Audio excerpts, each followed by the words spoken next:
Hey Leather Crafters, this is Zenaida with Leather Art Center in California, and you are watching part 1 of 3 of my mini intro to saddle stitching. Let's get to it. The first thing we do to prepare our piece of leather for saddle stitching is to make a line that we'll use as a guide for our pricking irons. So you can see 2 lines on one side and the holes are already punched on the other 2. For that, we use a tool called a divider. This one is from Verger Blanchard, the French brand, and it is basically a marking and measuring tool. You can open or close it whatever width you need, depending on the project you're working on.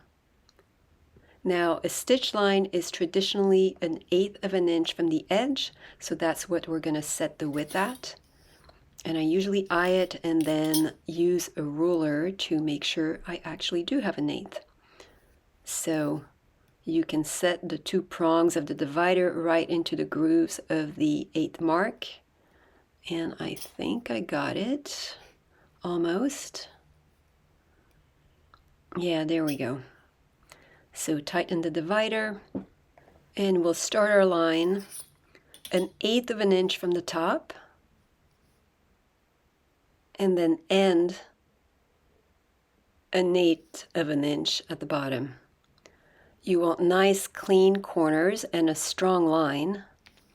And I'm holding the divider about a 45-degree angle, maybe a little bit less than that. And there you go. We have nice, clean lines that will serve as a guide for our next step. So I have a piece of granite for stability and then a punch board to protect the tools.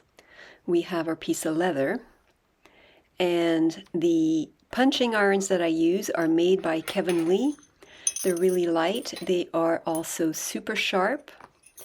And these specifically are 3mm punching irons, which means that the teeth are 3mm from one another.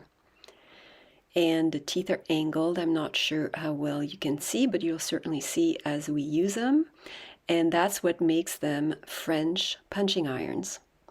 I also have different sizes. So the bigger one has 10 teeth. The one after that has 8. And then we have 5, 2, and 1.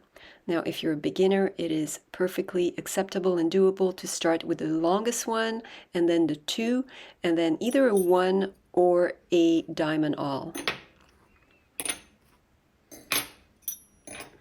The other thing that you need is a mallet.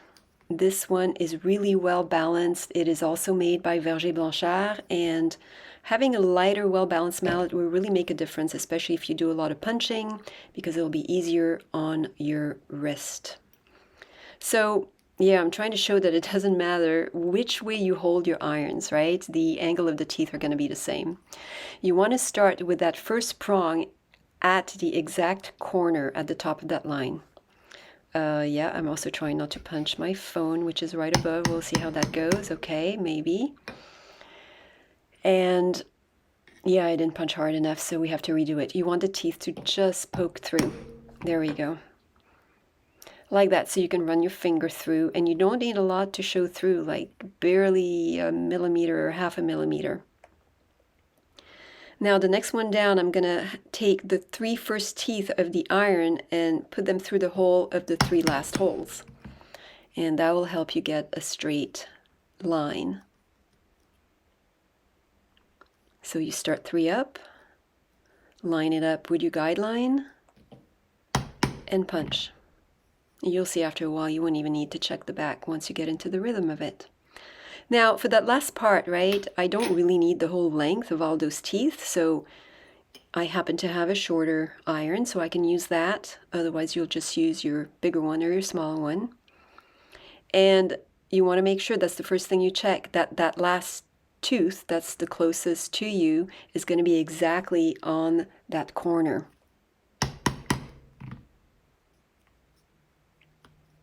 Now you're ready to do the other side. You're going to start exactly on the last stitch, so you'll end up with a cross. And this iron happens to fit the length just perfectly.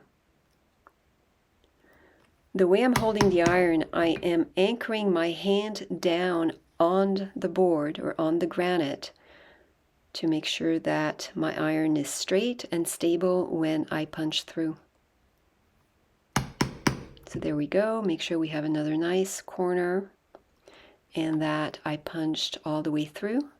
Start 3 up, line up the teeth with the guideline, anchor your hand down and punch. Start 3 up. Make sure your iron is straight, following the guideline, anchor your hand down and punch. Now, same thing with the end of the line. I'll use the smaller iron, and you know, I am noticing is not an exact match. So I have to figure out what to do with that. I'm going to either have a longer stitch or 2 holes too close together. So I'm going to punch, but not all the way down to the corner. I'm going to leave that one blank and I'll come back to it later. Now I'll do the last side. Start the first prong right at the corner. The last prong will fit just perfectly with the end of the line. There you go. And now what to do with that space that we have. So I could leave it as is and have a long stitch, or I can use my single prong iron and do 1 hole, and you'll end up with 2 small stitches that will probably be barely noticeable once it's stitched. So first I'm going to do the corner because we know we want that, and then I'm going to punch that 1 hole right in the center. I try to line up my iron really straight, and you're noticing I'm not even using the mallet. My leather is thin enough that I can just press down and make the hole. And there you have it. Beautifully punched with really nice corners. Every corner has a cross, and the holes come all the way through. Links to the other 2 videos on saddle stitching are in the caption. And yes, we are new around here, so thank you for watching. And of course, we would love it if you would subscribe.